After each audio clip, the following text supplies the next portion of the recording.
Title IX training. It's been a little while since we've all been together. We used to do this annually, but we would do it in June. And I was thinking back, I think the last one we did was it Getting Things Done?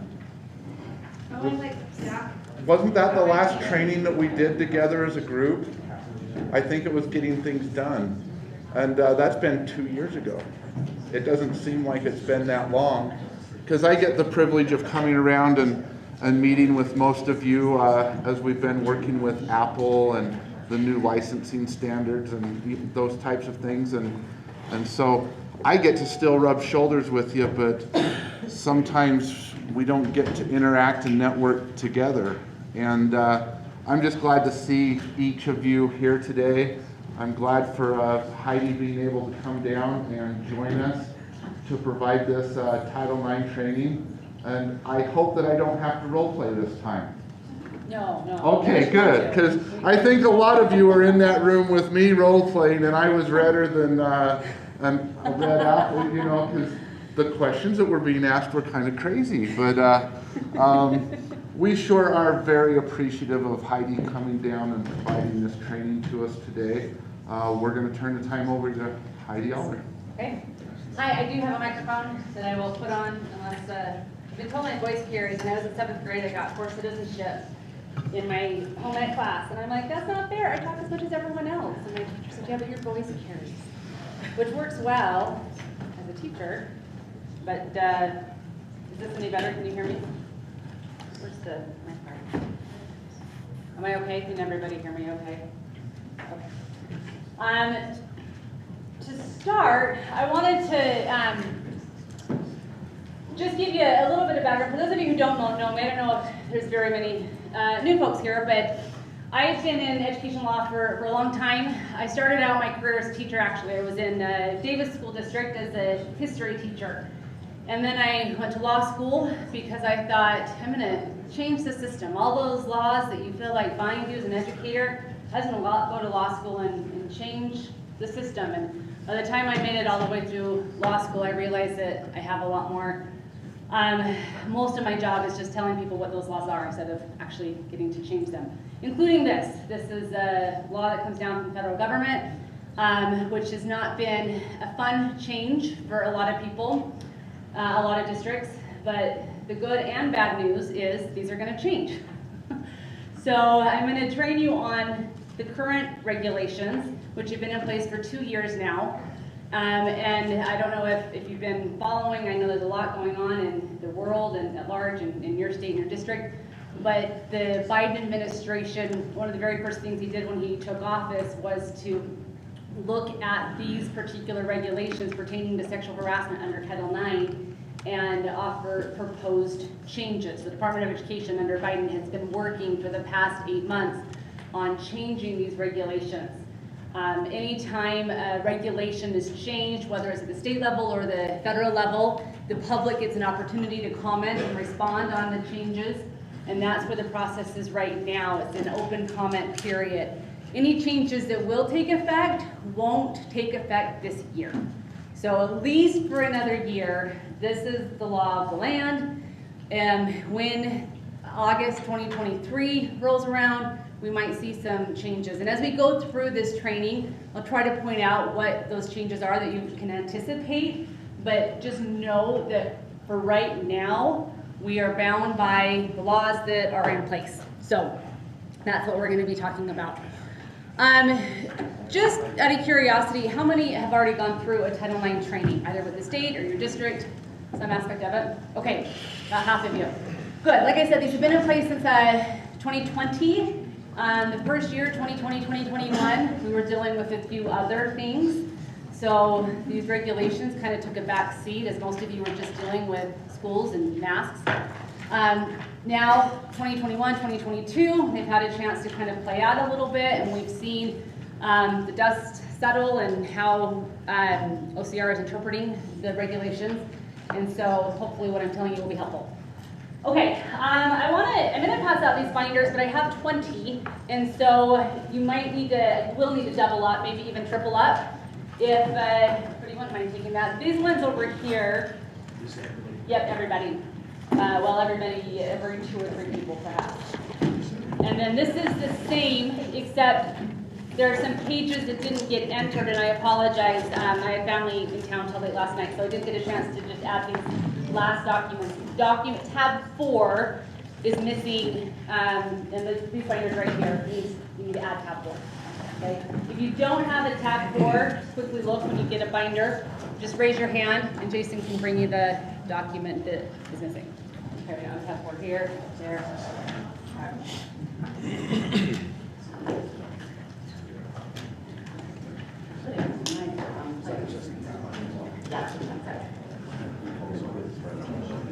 Well, there's a on the box. A little more sad when I put the mic up by my mouth. It's down and raised. Also grab out. So take a second, get.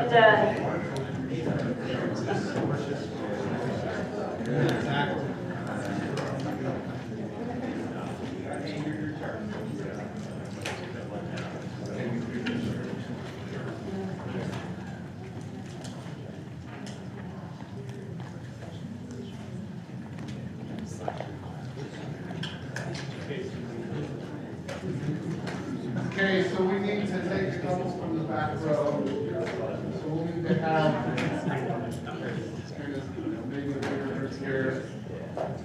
And then maybe have, okay, leave that there. Who else? Where did we stop? Right there. We'll put one here. And then we'll put one there.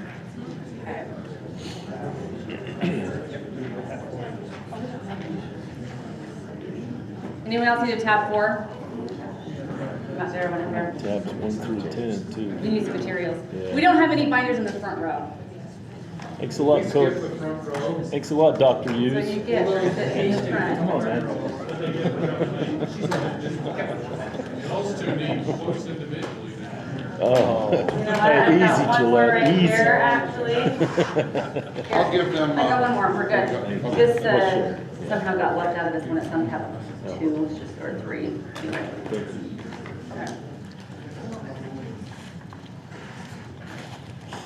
Okay, everyone, every 2 or 3 people, this is someone access. Okay. This binder is a combination of all of the forms that you would need in a Title IX process. The Title IX regulations, and I'll give you some history and kind of go back in just a minute and then walk forward, but the process is very prescriptive under these new regulations. In other words, in the past, the regulations regarding sexual harassment have been create your process, have one. Now, the Title IX regulations, what the rule is here's the process. Here's what you need to follow. Here's the steps you need to take. Here's the forms you need to file. And so I put together this binder for some of the districts that I work with, and we're going to walk through it just to help you understand the process. These are not forms that you have to use in terms of the actual form. They're not necessarily, and I'll tell you about the table of contents has a column that says what's required and what's just suggested. But I found as I've done this training over the past year in several different settings, it's helpful to have a hard document in front of you. So as I'm walking through the process, then you can actually look at something. The binder also has some samples of the types of reports and what a report could look like, in addition to some templates that can be used as someone is drafting a report. But with that in mind, we'll jump to the binder in a minute, but I want to start by just giving you the agenda, what we're going to go over today. Okay? So we're going to start by just giving you an overview of the process, step-by-step overview. Then we're going to talk for a little bit about investigation training. A big component of these new regulations is that individuals are trained and know how to conduct an investigation free from bias and conflict of interest. Then by that time we should be right about lunch. We'll take some breaks in between here. And then after lunch, we're gonna walk through a scenario. So the binder includes a scenario that I completely made up, didn't borrow from any client that I worked with. I didn't wanna create a conflict of interest as well as invade people's privacy. So totally made up this scenario that takes place at Avenger High School involving Loki and Natasha, and an allegation of sexual harassment. So we'll walk through a scenario from beginning to end after lunch. So that's where we're headed for the day. Any questions before we jump right in? Okay. And by the way, feel free to ask questions at any time. This is supposed to be helpful. And so if at any point I'm not making sense or you have a question or scenario that you've been dealing with, bring it up, raise it, we'll talk about it. We'll go over it, okay? Okay, so this is a quick history lesson on Title IX. Title IX was passed in the 70s, I don't know what year, 1976, 78, something like that. And it's very short. It states in its entirety, no person in the United States on the basis of sex shall be excluded from participation in, be denied the benefits of, or be subjected to discrimination under any education program or activity receiving federal financial assistance. Okay? In other words, you can't discriminate on the basis of sex. In 1979, the Supreme Court reviewed an allegation brought under Title IX for the first time with the question, does Title IX give somebody a right to sue? There's lots of laws that we have to follow that don't necessarily include what's called a private cause of action. For example, we have state laws prohibiting bullying, right? But if a student is bullied, there's nothing in our state law that says a parent can sue the school district for allowing the bullying to happen. FERPA is the same way. We are required to protect the privacy of education records, but if we don't, there's nothing that allows a parent to sue you for violating FERPA. The remedy is a loss of federal funds if they report to the government and the government determines that yes, there has been a violation of FERPA. Typically that's only if it's widespread and consistent. But there are laws that don't include a private cause of action, but we still have to comply with. Title IX was specifically identified by the Supreme Court case as including a private cause of action. In other words, an individual can sue an education entity, in this case it was a college, but it could have have been a K-12 institution, if there's harassment or discrimination going on within the institution. So that's what the Supreme Court said in 1979. Jump ahead about 13 years, and the Supreme Court looked at Title IX again, this time with the question before it, does Title IX prohibit sexual harassment? Because there's nothing in the law, you can see here, that mentions the word harassment. In fact, it doesn't even mention the word discrimination. But from the time it was passed until 1992, it had been read to prohibit discrimination. And most people, when they hear Title IX, even now, they think of sports, right? And equity in girls' sports, making sure that girls have the same opportunities and funding as boys do. So in 1992, the Supreme Court said, you know what? We think that sexual harassment is a form of sex discrimination. If there's harassment going on within an educational institution that is so bad that a student is being denied the benefits or opportunity to participate in the educational program or activity, that's discrimination. This case involved a teacher who was engaged in a sexual relationship with a student, and the student's family sued the school district on the basis that they allowed this relationship to happen. And again, for the first time, the Supreme Court said, yeah, we think sexual harassment is a form of sexual discrimination, because the school district said discrimination is discrimination, harassment is harassment. The Supreme Court said, no, it is discrimination if it's denying someone educational opportunities. So that means the district can be sued for money if there's a violation under its watch. Okay? So fast forward about 6 years, and we have another teacher on student sexual harassment case. But this time, the harassment, the relationship, the sexual relationship, took place off campus. The teacher was involved with the student, there were some flirtatious comments on campus, but there was no sexual activity that happened at school. The girl never reported to anybody at school. And so at the end of the day, when it all came out, and that teacher was caught, when someone saw the teacher and the student at the park, get it on, and called the police. Police came, arrested the teacher, and when the family sued the school district, saying, you allowed this to happen, you allowed sexual harassment to occur under your watch, The question before the court at that time was, well, did the school district know about it? And if they didn't know about it, how could they have stopped it? And the rule that came out of that case is that a school is not liable for monetary damages for teacher-student sexual harassment unless a school district official, and not just any official, but someone who has, at a minimum, authority to correct the conduct, to institute corrective measures on behalf of the district, has actual notice and is deliberately indifferent. So it would have to be someone who has some kind of supervisory authority over the person engaging in the harassment, and then that person just ignored it, okay? So that's what came out of this case. And I want to draw your attention to this case because one of the changes to the Title IX regulations is that anyone at a school district, whether it's a lunch worker or the superintendent, who has actual knowledge of something going on at your school, imputes that knowledge to the district. So this 1998 case law is changed, it's different under the 2020 regs. Because now, and let me just repeat that, any employee who has actual knowledge of sexual harassment going on at school, it could be between a teacher and a student, it could be between two students, has the responsibility to notify someone who has the authority to do something about it. Because even if they don't, the district is still responsible for that knowledge. Yes? You said student, teacher, or an employee, and what about employee? That's a great question. Under these new regs, employee and employee too. Yep, that's a good question.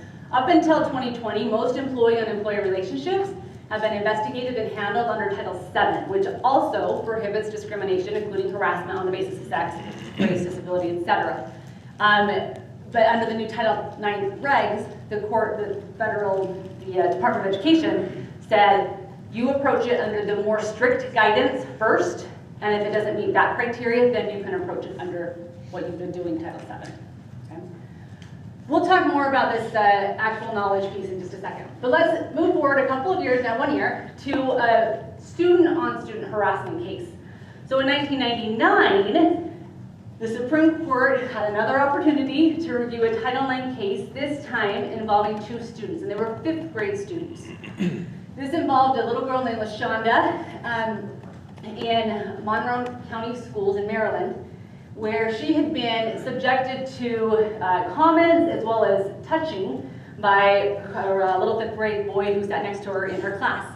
The boy had reached out to her and grabbed her breast, tried to touch her in her vaginal area, made a lot of comments like, I want to sleep with you, I want to do this, that, and the other to you. He stuck a doorstop in his pants to make it look like he was erected, and the school didn't do anything about it, even after the girl told her teacher. Eventually the teacher moved them, separated them, but still didn't report it to anybody else.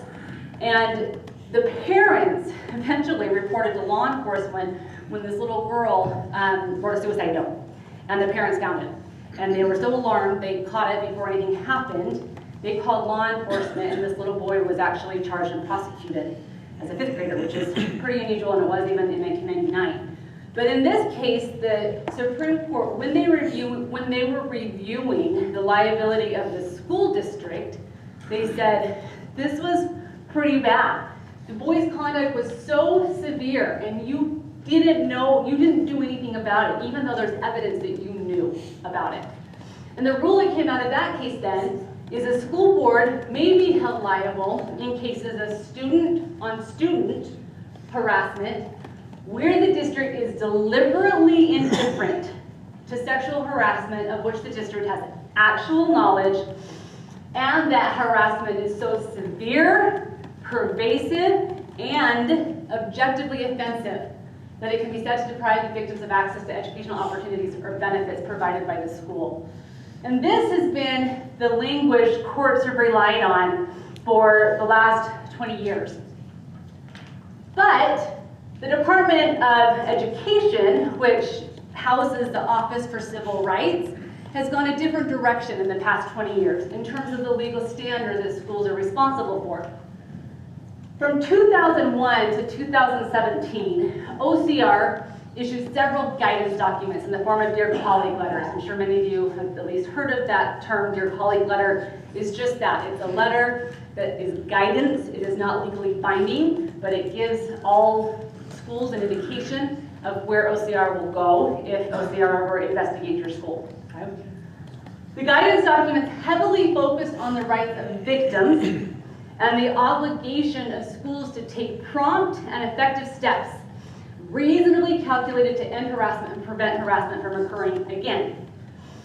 Schools were required to engage in prompt, thorough, and impartial investigations, providing supportive measures to the complainant, the victim, informing the victim of the progress of the investigation all along the way, and informing the victim of the outcome of the investigation. In short, the victim was the focus for about, 16, 17 years of guidance from OCR. Even though courts were still requiring schools to be deliberately indifferent, not requiring them to be deliberately indifferent, but before imposing monetary damages, a court required a plaintiff to show that a school was deliberately indifferent and that they had actual knowledge and that the conduct was severe and pervasive and objectively offensive. OCR was investigating schools at a much lower standard. Did you know anything? And was the conduct sufficiently serious that it was a problem?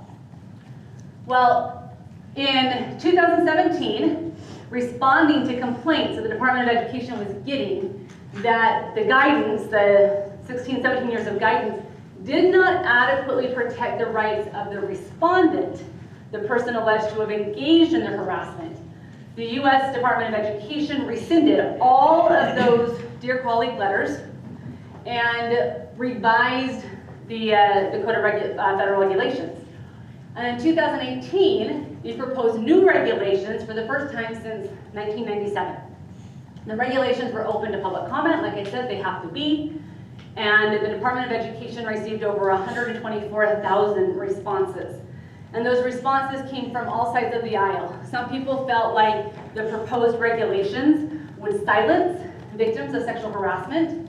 Some people felt like they didn't go far enough to protect the due process rights of respondents, that individuals accused were being disciplined and kicked out of school without even given a chance to respond. Okay? The regulations were published in May of 2020 and made effective in August. High-level overview of the changes include the definition of sexual harassment changed. During that 20-year period when the administration was giving guidance in the form of Dear Colleague letters, sexual harassment wasn't precisely defined. And it was up to schools to determine what sexual harassment meant. It could mean anything from your run-of-the-mill ass grabbing, as junior high kids like to call it, to the really serious offenses like rape, right? This new regulation has a very exact definition of what sexual harassment is and isn't. Also, respondents have to be given notice before they're even interviewed for the first time. So instead of principals saying, right after he gets the report from the complainant, Johnny, come down to my office right now. I need to talk to you about what's just been reported to me. Now, there has to be written notice sent and enough time to allow the respondent to prepare a response and even bring an attorney if the respondent chooses. Also, parties will be able to have a parent or attorney at the interview. Parties, not witnesses. So not every single kid that gets interviewed, but the complainant and the respondent. Sometimes there's more than one complainant or respondent, but the parties. Gag orders are prohibited. Person who investigates the allegation and the person who makes the final decision have to be different people. Both parties have extensive opportunity to respond to the evidence presented against them, and an appeal must be offered. So those are the key changes. We're going to go through these in a more detailed manner. But those are the primary changes that really shift the way administrators handle discipline in schools significantly. Okay? And like I said, these might shift back, but this is where we are now. So let's talk about each of these. The definition of sexual harassment. There's actually, break it down, 5 specific types of conduct in 3 different categories. Okay? So one category is what is often referred to as quid pro quo. And this only applies when the respondent, the person who is alleged to have engaged in the harassment, is an employee. It can't apply when the respondent is a student, because quid pro quo means that an employee, someone who has the authority and the power to give a benefit or take a benefit, conditions that benefit in exchange for some kind of sexual conduct, unwelcome sexual conduct. So for example, we'll go back to the other definitions, but principal promises a bad evaluation if the teacher over whom the principal has supervisory authority doesn't give him a massage, right? Or teacher offers a student a higher grade if the student kisses her. Or the coach implies that the athlete will start if she will let him sit close and rub her legs. Those are all examples of quid pro quo. Has to be an employee who's the respondent. Has to be someone who has the authority to give or take some kind of benefit, right? The other category, second category, something that I'm sure you've all heard of is hostile environment. I know you heard of it because employees use this term all the time. I would say most of the time incorrectly. I'm living in a hostile environment. I'm working in a hostile environment. Hostile environment legally means that there's some kind of protected class that is being discriminated against or harassed. In this case, it's on the basis of sex, right? So a hostile environment means that a student has to live, or it could be an employee, but the complainant is living in an environment where conduct is happening to them that is so severe, pervasive, and objectively offensive that it denies equal access to educational programs. Does that sound familiar? This is the language out of that 1999 case, right? So now the Department of Education is realigning itself with what the courts have been saying, that the conduct has to be severe, pervasive, and objectively offensive. And that's important because you might run into conduct that's pretty bad, but it hasn't happened over a period of times. Or pervasive could also mean that it's widespread throughout the school. Maybe it only happens once, but every single kid at your school is talking about it and knows about it and has seen the pictures, or whatever the case may be. So if there's not pervasiveness, then it doesn't constitute sexual harassment under these new Title IX regs. Now let me say right now, and I'm going to say it probably 1,000 times throughout this training, that doesn't mean that you get to ignore it. It doesn't mean that your principals just get to turn a blind eye and say, oh, not sexual harassment, not my problem. It just means that a different process is followed. That you call it sexual misconduct, if you want. I know a lot of districts are distinguishing between sexual harassment and sexual misconduct because sexual harassment now is such a precise definition, and sexual misconduct is kind of everything else that doesn't fall into that category. But it's still misconduct and it still needs to be addressed. We'll go through some examples of hostile environment. Then you get another category that, as the regulations define it, any conduct that meets the definition of Violence Against Women Act. And that's a law, federal law, that applies to higher ed, doesn't apply to K-12, but these regulations pull these terms into K-12. They are sexual assault, dating violence, domestic violence, and stalking. So any conduct that constitutes these things is also considered sexual harassment. And we'll talk more about those definitions right now. Hostile environment, again, just breaking it down. Severe, what does that mean? Well, a reasonable person considers it severe. Pervasive is a little bit easier. It's a pattern or widespread dissemination. When I say easier, I mean it's easier to objectively determine whether it happened one time and affected one person, or happened multiple times and or affected multiple people, right? Severe and objectively offensive are, ironically enough, somewhat subjective because it's hard to know exactly what is considered offensive to someone, and because someone else might not find that offensive. The I know it when I see it standard is a pretty good standard to comply with. Also the reasonable person standard. Courts love reasonable people standard.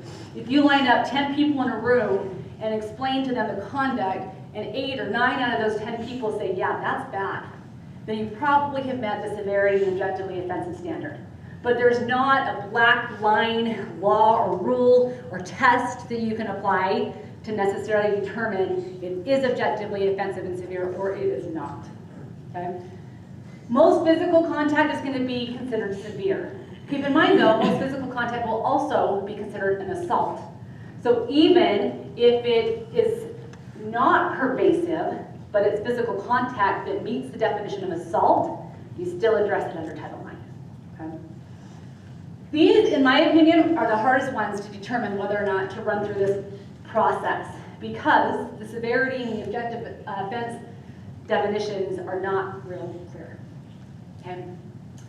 And then the denying access is also part of the definition. That means that the complainant somehow has, their educational experience has been undermined or detracted from. And that is something that the guidance that has accompanied these new regulations, the commentary, Department of Education has said, don't put too much weight on this because most of the time you're not even going to know what the complainant has suffered until the end of the investigation. So this is double negative here, don't not run something through the Title IX process just because you think that the complainant didn't really suffer educationally. So continuing on this, because like I said, this is kind of a hard one to dissect, figuring out SPOO, severe, pervasive, and objectively offensive. What does that constitute? It's conduct that would not otherwise meet the definition of sexual assault. Like I said, if the conduct meets that definition, you don't have to run through this. You don't have to decide whether or not it's severe, pervasive, and objectively offensive because you've got sexual assault, which is also this definition. When you're deciding whether it's severe, consider the age, the impact of on the complainant, and the school community at large, the impact on the school community at large. Pervasiveness, like I've said, could mean it happened multiple times, it could mean it was something that was disseminated to multiple people, or it could mean the impact was widespread.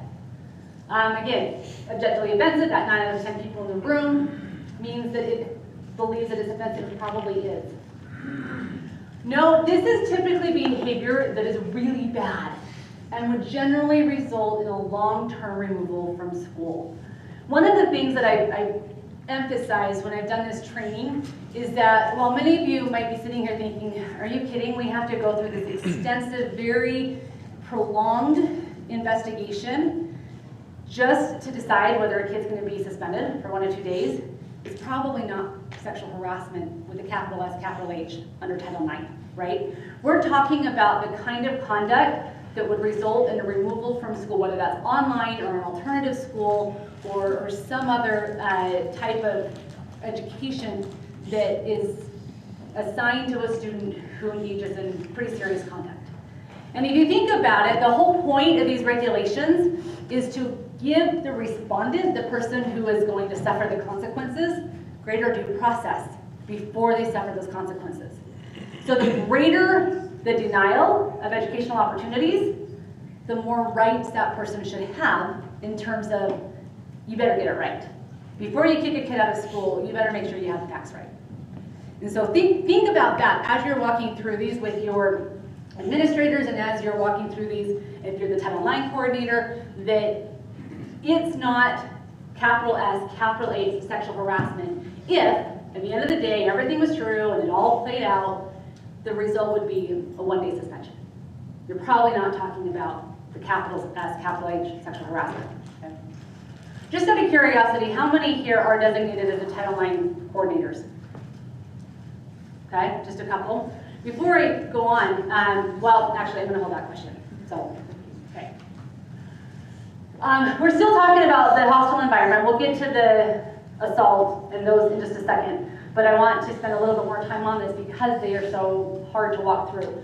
I've thrown up a whole bunch of examples here. And again, there's no black line, right or wrong. These are just to give you food for thought. I don't have an answer as to whether they are or are not, but I want to be able to help you walk through these and think about some of the factors. Okay? So here's an example. Student exposes himself in front of a teacher and begins to masturbate at school. Okay? Is that pretty severe? Is it pervasive? Happened one time. Okay, nobody else was in the hallway. Probably not. Objectively offensive, yeah, especially if you're the teacher, right? Also, might depend on how old the kid is. If it's a little 5-year-old, that's different than if it's a 17-year-old, right? Okay? So, again, just walking through things, just kind of helping you kind of process the analysis. What about this one? 9th grade boy and 10th grade girl had consensual sex off campus. Okay? The boy films a girl, he and the girl having sex, with the girl's knowledge and reluctant consent, but she agrees, as long as the boy promises to erase the video. But instead, he takes the video to school and shows 5 to 7 kids at lunch and 2 other kids in his math class. Girl does go to a different school, but decides that she can't go to school anymore in person because she's so traumatized by the fact that other kids that she knows have seen her having sex. We have a question. Yes. How do special needs kids fall into? That is a great question. How do special needs kids fit into this? And I'm going to tell you something different than maybe some of the other national organizations will tell you. I have asked that question and been told that you follow the same process. But the way that I think it makes a lot more sense, and I think when you're weighing the risk of who's going to sue you, you're going to be safer if you have a special needs kid who is the respondent, who engages in the conduct, and it is a clear manifestation of that student's disability. You know this kid has engaged in conduct, this is part of his disability, and you know that up front. It doesn't matter if the facts are that he did or did not, because you're still not able to remove the student, right? If it's a manifestation of the student's disability, then you're going to have to go through and look at what appropriate behavior intervention plans can be put in place to address that behavior. And so what I have recommended, and I will tell you this is not technically what the law says, so talk to your own legal counsel and decide what's best, but to decide whether or not, if it happened, would it be a manifestation, and perhaps hold the manifestation hearing first and say, if this happened, if this is true, is it a manifestation? And if the answer is yes, again, it doesn't matter if it's true or not, because you still couldn't do anything about it in terms of removing the student, right? In terms of putting them in a different placement. Especially if it's not in question, the facts aren't in question, there's no question the student did it. The student did it right there in the class in front of the aide, because the student doesn't have the cognitive wherewithal to prevent that kind of thing from happening. If, on the other hand, you have a student who's special needs because they're OHI, maybe they have some kind of health impairment, or maybe the student has a hearing disability, right? And there's some question about whether or not the student is denying that I didn't do this, and the other kid's saying yes, you'll want to run through this process to make sure that the facts are what they are, you have the evidence to support the facts, and then if you're going to recommend a removal, you do have to do that manifestation, but if it's not likely to come back that the student's conduct is a manifestation of disability, then you go forward with discipline as you would anybody else. Does that answer your question? And this is hard. Like I said, there are some experts in the country that will say you have to run through the whole process. If it takes you 3 months and you find that it is did happen, even though there's no question that it happened, but because of the timeline, you still have to run through this lengthy process. And as a manifestation, you do the manifestation 3 months after it happened, and that just doesn't make any sense to me in terms of behavior modification and addressing the need, the safety need that is currently existing in your school. So take that for what it's worth. Is there any, this is happening regularly, is there any other students in the area, is there any response that they would have that we're jeopardizing their educational ability based on this activity, even though maybe it is a manifestation of their disability or whatever? Do they have any rights as far as, hey, right, we can't get an education because so-and-so is whatever? Right. And that kind of question, I mean, that would apply to whether it's sexual harassment or someone who's physically aggressive, right? In any instance where their conduct is a manifestation of their disability. In courts, when it comes to special ed law, the schools are to protect special ed students. Having said that, schools are responsible for making sure that all kids are safe, and to the extent that there can be some kind of preventative measures in place, maybe it's an aide that is with the student. Again, that behavior modification, those of you who have behavior specialists in your school, you run through, you do a FUBA, you find out what's triggering the behavior, you try to implement some sort of intervention plan to prevent the conduct, and as long as the school is going through those steps to prevent or to address students' conduct that's affecting other kids, the liability is minimal, if that answers your question. And I can't say it's zero because anyone can sue anyone for any reason, but you will be much better protected if you can show we have done A, B, and C to try to address this student's behavior, which we know is a part of his disability, in an effort to protect these students. And I've heard this question from employees all the time. What about my rights as an employee? This is kind of totally separate and apart from sexual harassment. Employees who are working in severe behavior units who are assaulted on a not on a regular basis, who are often dealing with kids who are very physically aggressive. And I've been asked, what's my right as an employee? And the answer is the same. We have an education, an obligation to educate all students, and those who are on IEPs have special protections in terms of making sure that they are in the least restrictive environment and that they have access to education like all other students. And to the extent that we have to protect other kids, we do it through the IEP process. Any thoughts, comments? Okay. All right, so let's go back to this one real quick. So 9th grade boy, 10th grade girl, have sex, boy films it, shows it to a bunch of kids at lunch, then in the classroom. Girl goes, she drops out of school, or decides to go online. Do you think that the behavior is severe? You might need to break down the behavior, because one thing we're going to talk about, I haven't told you yet, but you might already know, you have this training, that if the conduct takes place off campus, then it's outside of the Title IX purview in terms of what schools can do and can't do about it. Okay? Besides that, it was consensual. It was not unwanted. So you might have to sort of break down the conduct here. What is the conduct? What are the things that have happened in this scenario that you're going to want to look at?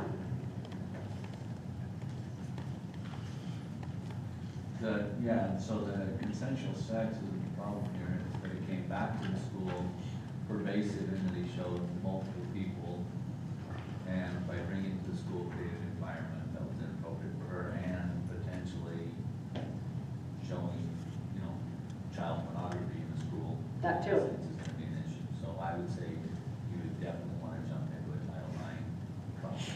Okay, good. How many think that showing other kids pictures or videos of him having sex with his girlfriend without his girlfriend's consent is severe conduct, objectively offensive? Okay? So here's our reasonable people right here, right? Just survey the room. Let's see what y'all think. Okay, what about this one? 8th grade girl reports that 8th grade boy has touched her private parts in art class several times in the course of 1 week. She reports that he reaches under the table and puts his hand on her thighs, moving it up until he's touching her crotch area, and that he has reached around her shoulders and put his hand down her shirt and grabbed her breast. Okay. So, first of all, we've got physical contact. So we may have an assault that we don't even have to go to this SPOO analysis. Is it severe, pervasive, or objectively offensive? Okay? But let's say, just for the sake of walking through this, it's not an assault. Let's just hypothetically, okay? Is the conduct severe? Severe and objectively offensive. Reasonable people in the room. Yes. Okay, seeing a lot of nods. Yes. Is it pervasive? Yeah, it's happened, she says, multiple times in the course of 1 week. So yeah, probably. Let's go just through a couple more. 3 different girls report that a boy is harassing them by engaging in the following conduct. And you can consolidate complaints. Okay, so let's just say this is one complaint coming from 3 different girls. Girl 1 reports the boy messaged her, called her names, used swear words, stating that he was watching her, sometimes repeating messages within a short time, or blaming her for the boy's depression and suicidal thoughts. Girl 2 reported the boy sent ongoing direct messages, emails, and texts to her and classmates at times containing inappropriate comments such as nice ass, quote, and telling the girl that she looked pretty when she was home and not in the vicinity of the boy, kind of creepy, and reporting to classmates that he had sex with the girl. Okay. 3, the third girl reported that the same boy sent a message to a peer stating that they had slept together. When a girl emailed the boy and asked him to stop, he wouldn't and said he was going to commit suicide. Girl also said the boy is telling peers that she and another girl got him suspended. So no physical contact. Is the conduct severe? I mean, these are hard. Again, half the room might come down on one side and the other half might come down on the other side, and that's okay. One of the things that the Title IX regulations say is as long as the district is doing something, then we're not going to consider it deliberately indifferent. And that's really the standard we're trying to avoid. You don't want to be found to be deliberately indifferent to reports of sexual harassment. So it's okay if you come down on different sides. How many of you say, yeah, this is pretty serious, severe, it's pervasive, it's happening to different girls, lots of people are involved. This is a problem.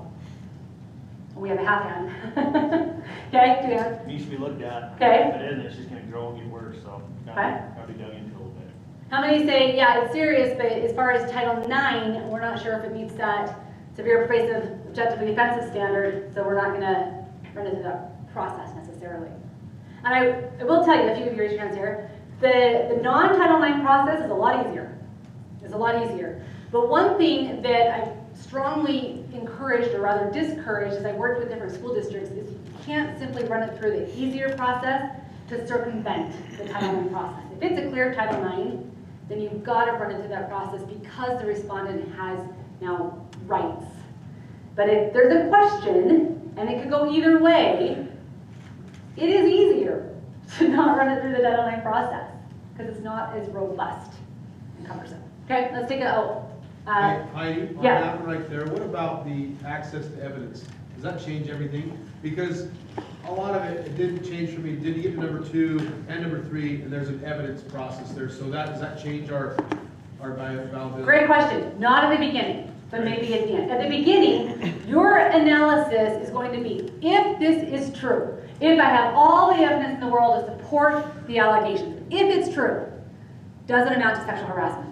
And then if you say, yeah, if it's true, then the next question is it true? And what evidence do I have to support that?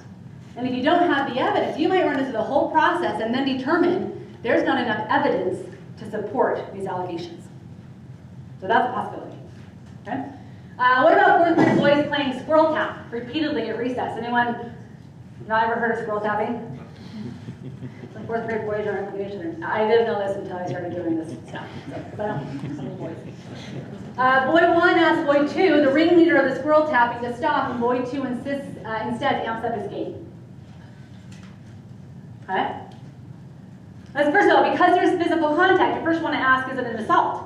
Okay, and we haven't exactly gone over that definition yet, so maybe still a question mark in your mind. But say it's not an assault. Is it severe? Is it pervasive? Is it objectively offensive? How many of you would say, well, the pervasiveness, again, that's an easier, more objective analysis. It sounds like it's happening a lot. How many would say it's severe and objectively offensive? Okay, not many, at least not ones that are saying it. Keep in mind the age, right? These are 4th graders.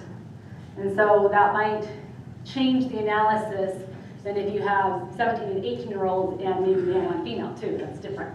I didn't know, and you and I actually talked about this down in St. George, but that considering the age of the students is a huge issue in this. It's going through this over the last year and talking to coordinators, because you know how many conversations we've had Right. in the last year about this. Right. And that, to me, I think is one of the biggest things, because just black and white on paper, a scenario can sound bad, even the one above, in my opinion, when you say, okay, yes, you've got, well, how old is the kid? Right. Is it a 6th grade boy that's sending me text? Is it a 17-year-old? Exactly. And, you know, because that changes the environment. It does. It does, very much so. One thing, though, I would caution you against, I've heard some people say you can never have a Title IX case in elementary school. And my response is, what about Davis versus Monroe? I mean, those were 5th grade kids. And that is the seminal sexual harassment case on which much of these regulations are based. So that doesn't mean, that's not to say that a lot of your elementary school conduct is not sexual harassment, because it's probably not. But don't just dismiss it outright and saying if it's an elementary school, then don't worry about it in terms of running through the process. Because there are some times where it is. And if it's an assault, if it's touching in the manner that is sexually gratifying or intended to be, even if the kids may not understand it, then you may still want to run it through this process. If CJC is going to look at it, then you're probably going to want to look at it too. Okay. A couple more examples, and we'll get back to the rest of the definitions. Say girl number 1 shows friends at school pictures of the breasts of girl number 2 taken during a sleepover. Both girls are in high school. Girls having fun at sleepovers. What are some questions that you might have in your mind?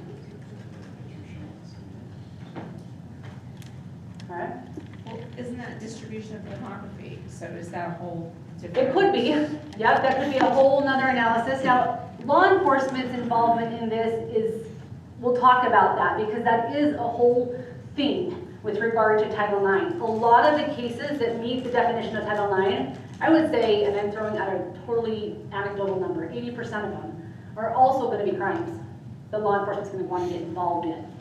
So yes, it might be. It doesn't relieve school districts of its obligation to move forward with the Title IX investigation. Okay. Anyone care what the girls, whether it was consensual, when they were they messing around, joking around with each other? Hey, I'll take my shirt off and take a picture of you, you take one of mine. Or was one of the girls asleep when this happened, right? How many girls or how many people saw it? What was the impact on the other? So these are, I mean, again, these are not intended to be given as examples of what is and what isn't, just examples for you to start kind of thinking and how to process what questions to ask. Boy number one grabbed and twisted the penis of boy number two. Both boys are in elementary. There's that age factor again. Okay. Boy number one peeked over the bathroom stall and watched boy number two urinate. Boy number one then commented on the size of boy number one's penis to the class. Both boys are in elementary.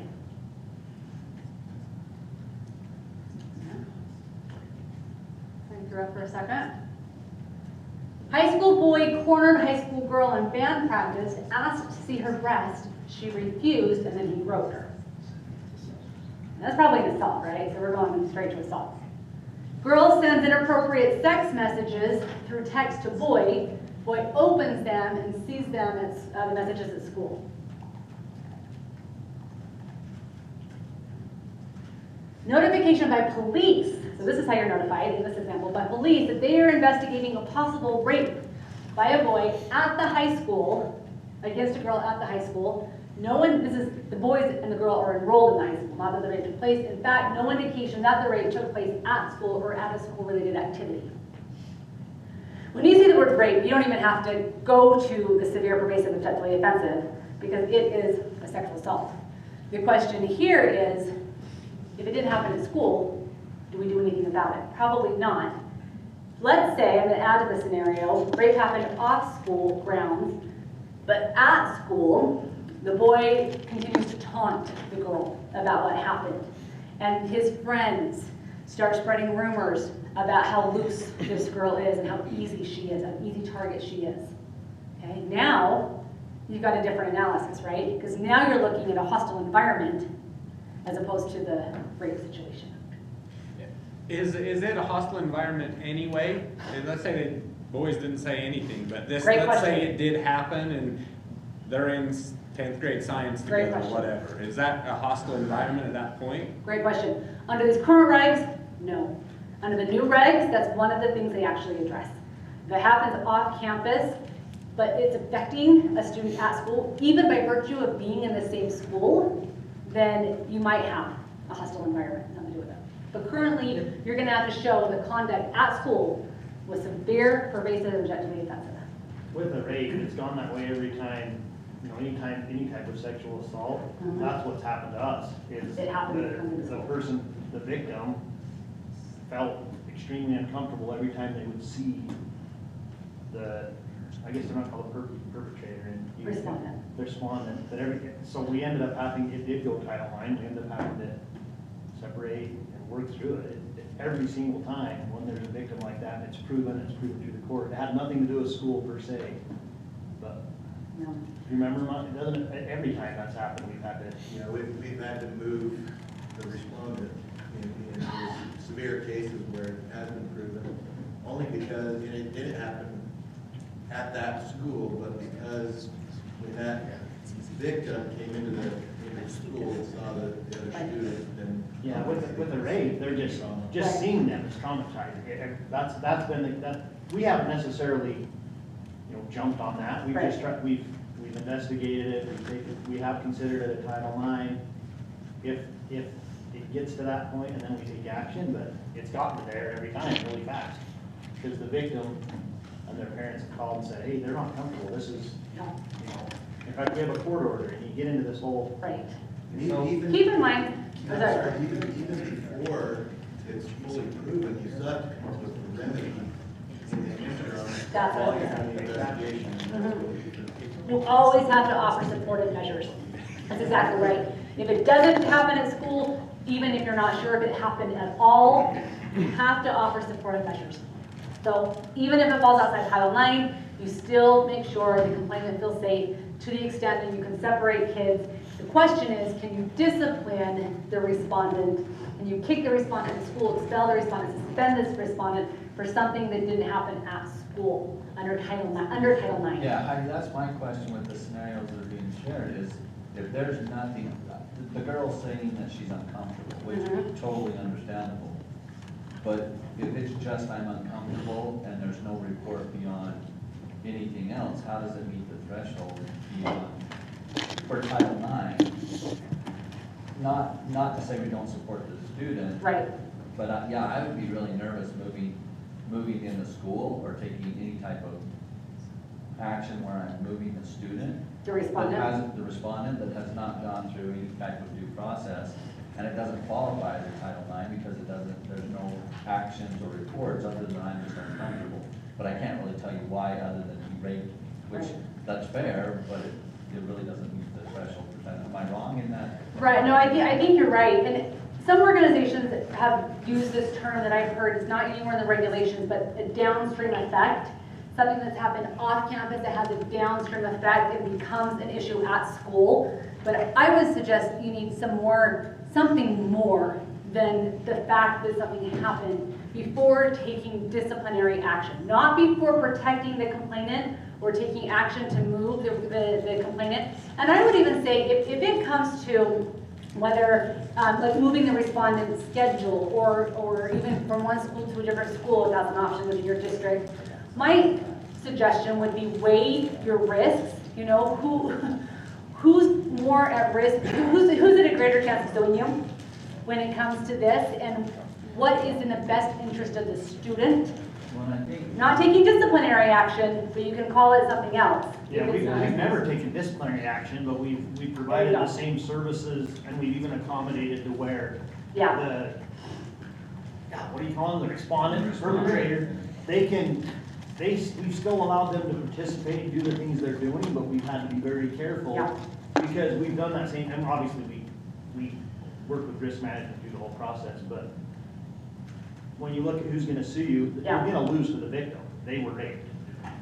You still protect the right for the perpetrator, I'm just gonna call them whatever. That is biased language. Until it goes through the courts and the court No, it's says- gone through the court. Oh, So I so think it's already been yeah, approved. all we've done is provide the buffer, and then once it's it's a fact that there was a rape, it's Yeah. documented.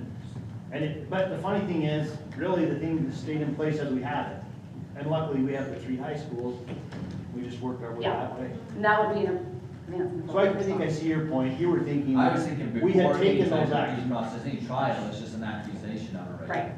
And then come to find out, oh wait, Maybe it in didn't courts, happen. they decided that wasn't a rape, Yeah. and we've taken an action against the student And to support a young lady. We buffered it, but it's very, very difficult for the respondent's family. They're upset. We don't have any fact. We're like, hey, we're changing schedule. And then you get into the whole, well, how come you didn't change her schedule? Or why'd you change our schedule? And we're like, you're just sifting through it, trying to, and usually you can, if you're careful and you work together, Yeah. you can come up with a solution. But Yeah. we've had a lot more facts, like it's processed quickly, we haven't had to wait for months for it to be called a rape. It's charged with rape, it's generally, in all the cases we've had, they came to us and it was they already admitted to it, they already had enough evidence. That's a nice situation. Nice in that it happened quickly, sometimes it doesn't happen quickly. Another example, one that I was dealing with with the district is a off-campus sexual assault, boy on boy, and no question that it happened. Respondent admitted it. Complainant was deeply disturbed. They were at a non-school related activity as a choir class. It gets into details that perhaps we don't have time for, but the school actually did a very good job of making it not a school-sponsored activity. It was not advertised at school. It wasn't paid for by the school. It was one of those things where senior students didn't have a chance to travel when they were sophomores for 2020, and all of the parents wanted to make sure their kids had this opportunity, so they organized this trip, hired a tour company that had nothing to do with the school, did a very good job of separating itself from the school. It was not a school-sponsored activity. At the hotel, these two boys were staying. One boy, when the other boy was asleep, or thought he was asleep, came and assaulted him. And police were involved. This is in California. And so it makes it a little bit harder because it wasn't in Utah jurisdiction. But what happened after the trip is that immediately the boy who was assaulted, he's freaked out. He calls his parents. His parents come down and pick him up in the middle of the trip, and all the kids are like, why did so-and-so go home? What did he do? Because the rule is you screw up, you go home. The other student, of course, stayed until the trip was over, and both students were very well known at the school. This was a choir class where all of the choir students were on the trip, and the principal said there had not been anything more disruptive in his 20 years as a principal than this incident, because everyone was talking about it. And the student who engaged in the assault and responded was involved in a ton of other activities. He was kind of Mr. High School, and people knew about it, they were talking about it. And so it was that after effect. But the school didn't handle it as a Title IX. They handled it as misconduct that impacted the school, didn't address the actual conduct of the student, but addressed the aftermath, and ended up removing the student to an online environment for the rest of the year. Okay, so now we've talked a little bit about what severe, pervasive, and objectively offensive is or isn't, and more maybe just how to analyze it. Let's go back to this last category. Remember, we have quid pro quo, hostile environment, and now we have this what's called violence against women at the Big Four. Sexual assault, dating violence, domestic violence, and stalking. The first one and the last ones are going to be more common in K-12. Domestic violence and dating violence, not as often, especially domestic violence, because it requires the complainant and respondent to be living together. Okay? So let's talk about sexual assault. The definition of sexual assault is any sexual act directed against another person without the consent of that person, including instances where the person is incapable of giving consent, such as forcible rape, forcible sodomy, sexual assault with an object, forcible fondling. Okay? And it's that forcible fondling piece that really becomes the K-12 issue, because fondling is touching, groping, grabbing for the purposes of sexual gratification. And that's key to the definition. What is a sexual assault in K-12? Butt slaps, playing doctor when you're in kindergarten, crowded hallways where there's accidental touching, squirrel tapping. Probably these are not, okay? And again, one of the difficulties is knowing whether or not it was for the purpose of sexual gratification. At the beginning, when you're looking at this and saying, is this a sexual assault? Well, was the fondling for the purpose of sexual gratification? You might not know. And if there's a question, you might want to run it through the process. If it's pretty clear that it's not, because it's 10-year-olds running around on at recess, touching each other in the private parts, then maybe handle it as misconduct. Don't ignore it. The worst thing you can say to a parent is, you know what, that's not sexual harassment by our definition. Don't say that, because the parent's going to say, what are you talking about? Of course it's sexual harassment. Just let them know that it's absolutely inappropriate, sexual misconduct, we're going to handle it, and we're going to handle it quickly and effectively under our policy. So how do you know whether or not a student is intending the touch to be for his or her sexual gratification? Here are some factors that courts have looked at when they are analyzing this very question. What's the age of the kids? So again, that question matters. Maturity. Does the student have a disability in that they don't really understand or know what they're doing and how it affects them sexually? What's their experience or understanding? Is there any control or coercion over the complainant? Is there any attempt to trick or to manipulate the complainant, which would suggest that the respondent has an idea of what he or she is doing and that there's a purpose to it? What's the attitude of the students? Did they try to hide it? When someone reaches under the table to touch someone else, that is going to suggest it's more likely that it's for a purpose of sexual gratification as opposed to just screwing around, because if they were just messing around, maybe they wouldn't try to hide it. Where did it happen? How long did it last? So these are all, again, factors that you want to go through and think about when you're trying to determine whether or not this touch, this fondling, if you will, was done for the purpose of sexual gratification. Dating violence, we'll just give you the definition. I haven't seen a lot of this in school, but just so you have this on your radar anyway. Defined as violence committed by a person who is or has been in a social relationship of a romantic or intimate nature with the complainant. So there has to be some kind of romance, at least currently or in the past. The existence of such a relationship is determined based on the complainant's statement, not the respondent's, with consideration of the length of the relationship, the type of the relationship, and the frequency of interaction between the persons involved in the relationship. And note that for the purposes of this definition, dating violence includes, but is not limited to, sexual or physical abuse, or the threat of abuse. The point is, it doesn't have to be sexual in order for it to be dating violence. If a girl hauls off and beats up her boyfriend at school, then that might be considered dating violence. They're in a romantic relationship and there's physical abuse or threat of abuse. Okay? Like I said, I haven't seen this one a whole lot in K-12, so it's probably not one that is going to come across your desk, but in the event that it does, there's the definition. Stalking is engaging in a course of conduct directed at a specific person that would cause a reasonable person to fear for the person's safety or the safety of others, or suffer substantial emotional distress. There have to be 2 or more acts on district property, again, because Title IX has a jurisdictional element, including, but not limited to, acts which the stalker directly or indirectly, or even through third parties, directs. Could be monitoring, observing, surveilling, threatening, or communicating with another, the person of their property. So this is the definition of stalking, which is an example of sexual harassment. Like I said, I'm not even going to talk about domestic violence because most K-12 kids are not living with each other. Okay, so then and now, policies and procedures. Prior to 2020, most sexual harassment processes or investigating procedures were embedded within some general non-discrimination policy. Don't discriminate on the basis of race, sex, gender, national origin, etc. And here's our process if you do. Sometimes schools would even just call it bullying, which is fine. I think a lot of school districts did that. Now, you need to have a separate sexual harassment policy, or at least a separate procedure. Then, prior to 2020, schools were expected to investigate immediately and take prompt disciplinary action.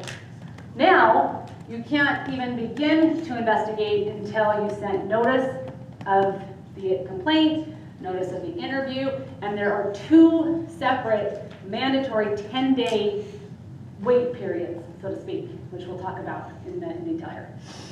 So it's not immediate and quick process.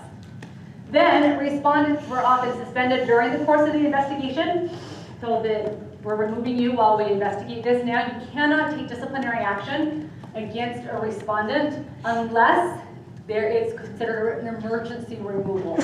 And you can only remove someone under the emergency removal provision if there is a threat of physical harm to someone. Then all sexual conduct, however minor, was considered sexual harassment. Now, only capital S, capital H sexual harassment must be addressed under Title IX. But again, it doesn't mean that you get to or can or should ignore everything else, just in terms of the process. Then, LEAs were expected to handle off-campus allegations if there was a nexus to school. Now, unless the alleged harassment occurred at school or a school-sponsored event and in the U.S., the LEA does not have jurisdiction to investigate.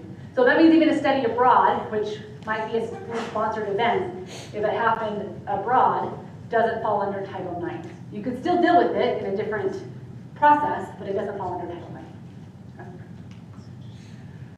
Okay, so the new regulations designate players, and I'm going to ask in this room who is a key player here. We have Title IX coordinators, investigators, decision makers, informal resolution facilitators, and appellate people.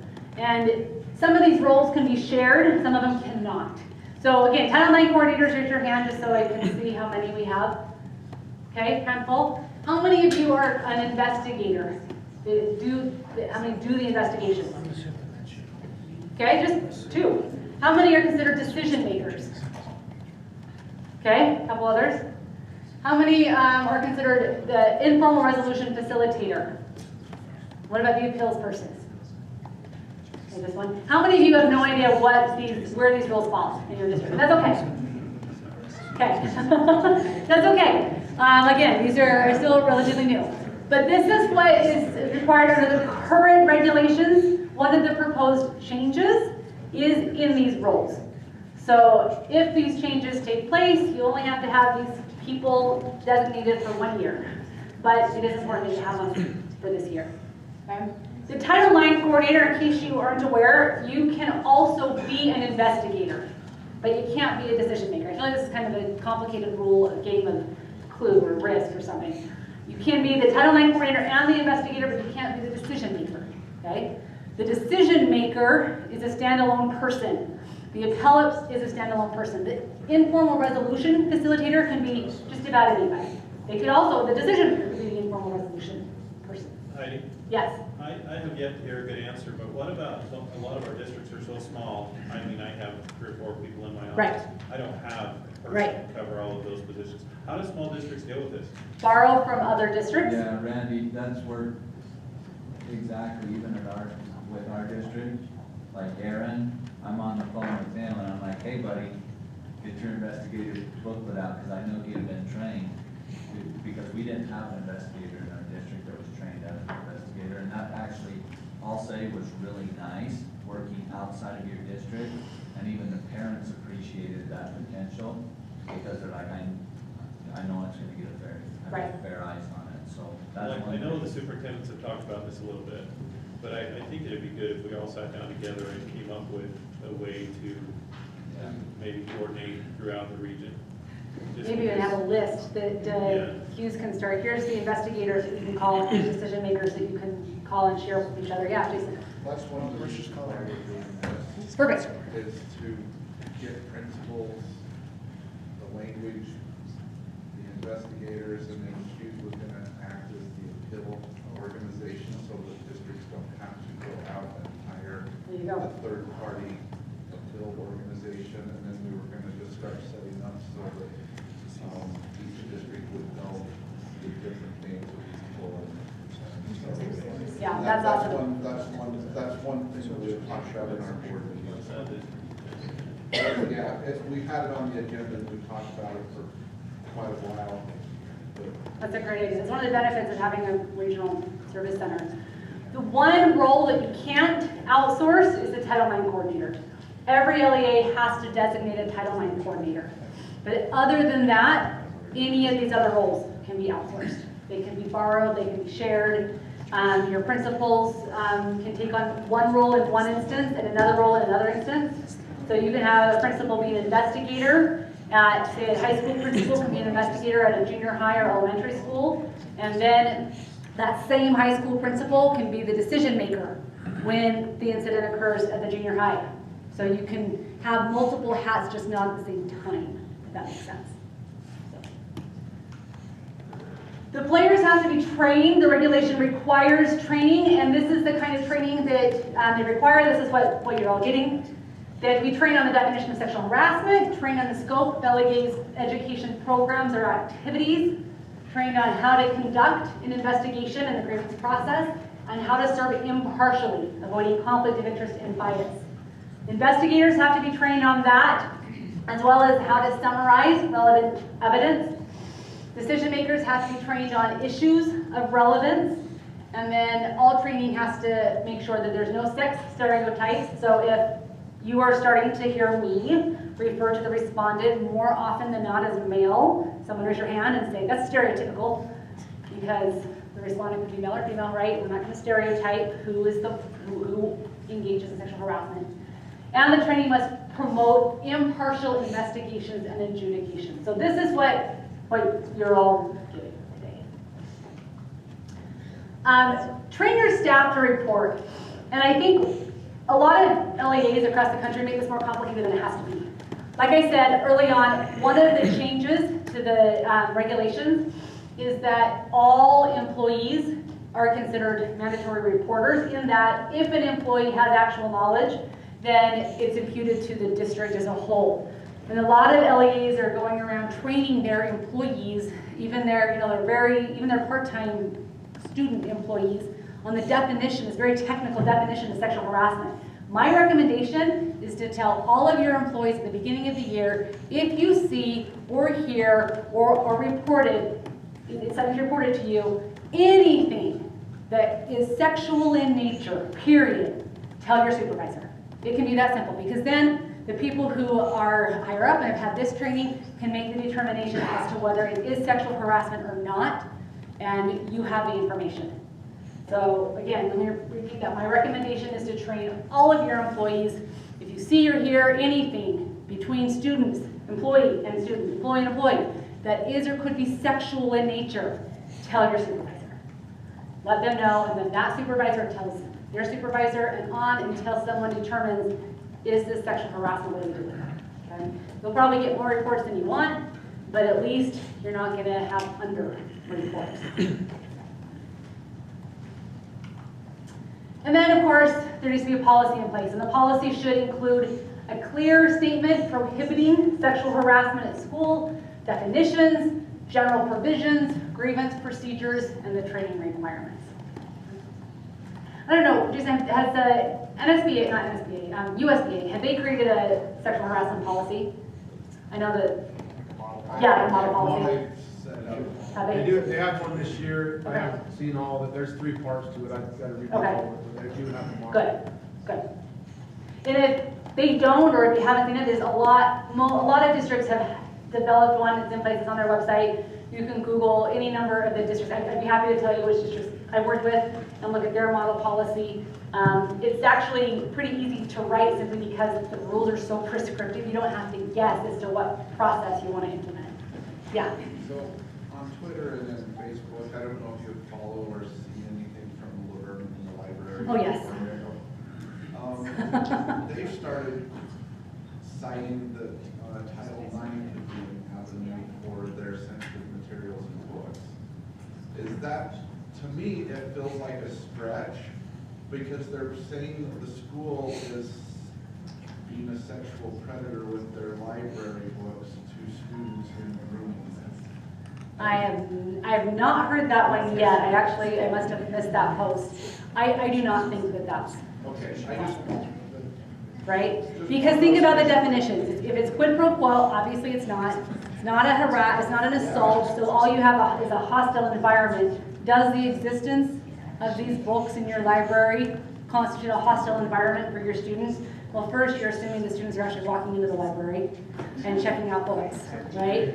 And that they're being forced to read these books that are also pornographic in nature, which depends on who you're asking whether it's pornographic. So, no, I would not worry about your library books being a potential Title IX complaint.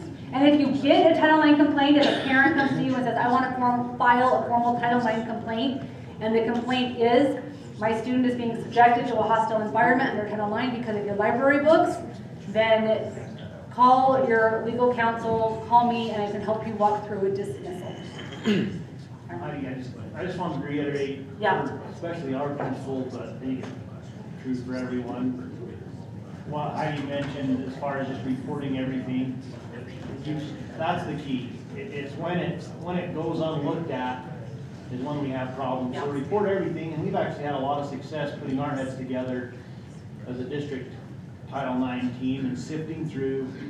It doesn't always go to Title IX, but something good always comes out of it. Either the behavior is corrected, we contact parents, we contact students.